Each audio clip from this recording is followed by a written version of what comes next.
Pope Leo IX, born Bruno of Egisheim-Dagsburg, was pope from 12 February 1049 to his death in 1054. He was a German aristocrat and a powerful ruler of central Italy while holding the papacy. He is regarded as a saint by the Roman Catholic Church, his feast day celebrated on 19 April. Leo IX is widely considered the most historically significant German pope of the Middle Ages. His citing of the donation of Constantine in a letter to the Patriarch of Constantinople brought about the Great Schism between the Catholic and Orthodox churches. Biography. He was born to Count Hugh and Heilwig and was a native of Egisheim, Upper Alsace. His family was of noble rank, and his father, Count Hugh, was a cousin of Emperor Conrad II. He was educated at Toul, where he successively became canon and, in 1026,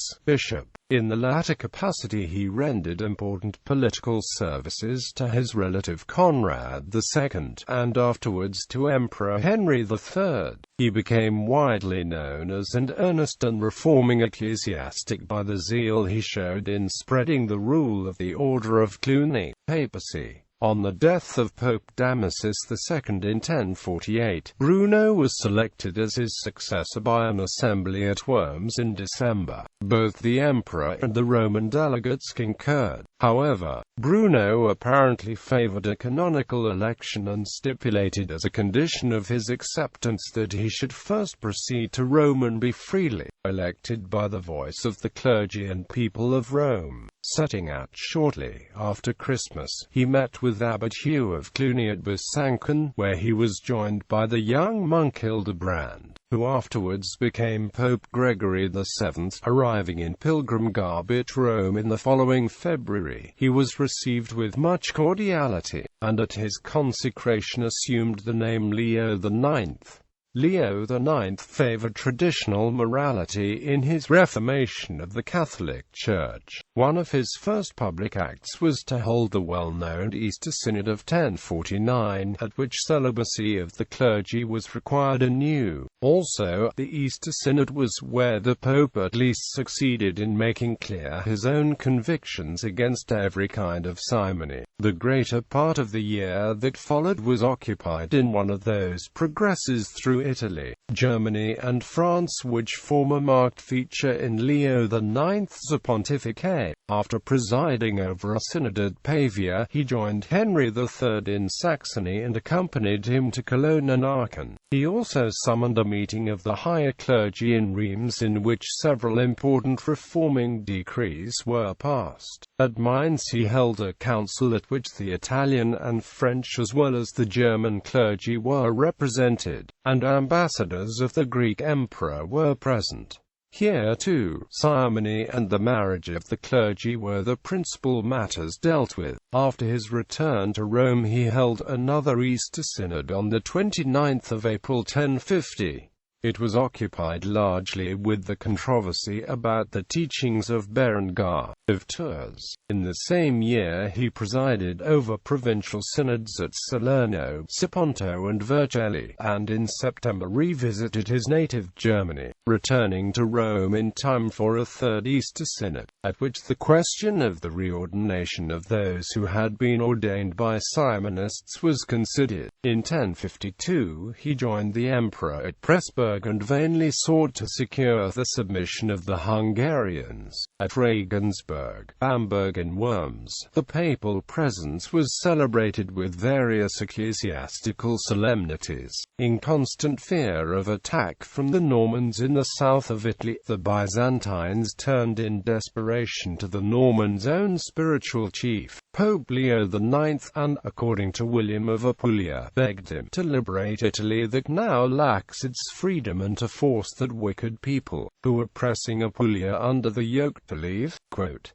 After a fourth Easter Synod in 1053, Leo IX set out against the Normans in the south with an army of Italians and Swabian mercenaries. As fervent Christians, the Normans were reluctant to fight the spiritual leader and tried to sue for peace, but the Swabians mocked them. Battle was inevitable. Leo IX led the army himself, but his forces suffered total defeat at the Battle of Civitate on the 15th of June 1053. Nonetheless, on going out from the city to meet the victorious enemy, he was received with every token of submission, pleas for forgiveness and oaths of fidelity and homage. From June 1053 to March 1054 the Pope was nevertheless held hostage at Benevento, in honorable captivity, until he acknowledged the Normans' conquests in Calabria and Apulia.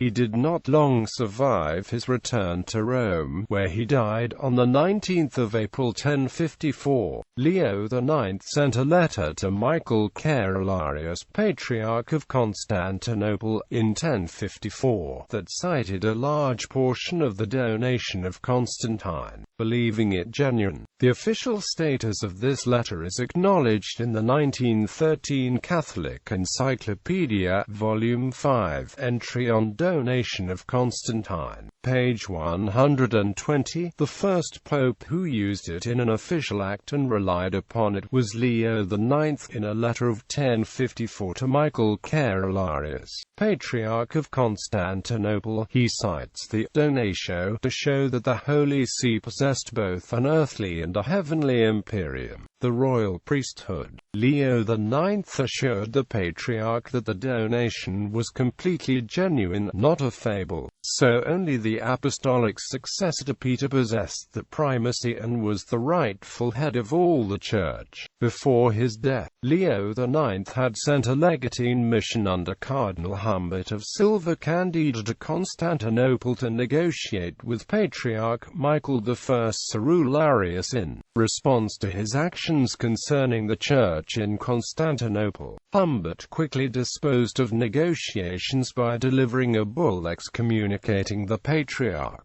This act, though legally invalid due to the Pope's death at the time, was answered by the Patriarch's own bull of excommunication against Humbert and his associates, and is popularly considered the official split between the Eastern and Western churches. The Patriarch rejected the claims of papal primacy, and subsequently the one church was split in two in the Great East-West Schism of 1054.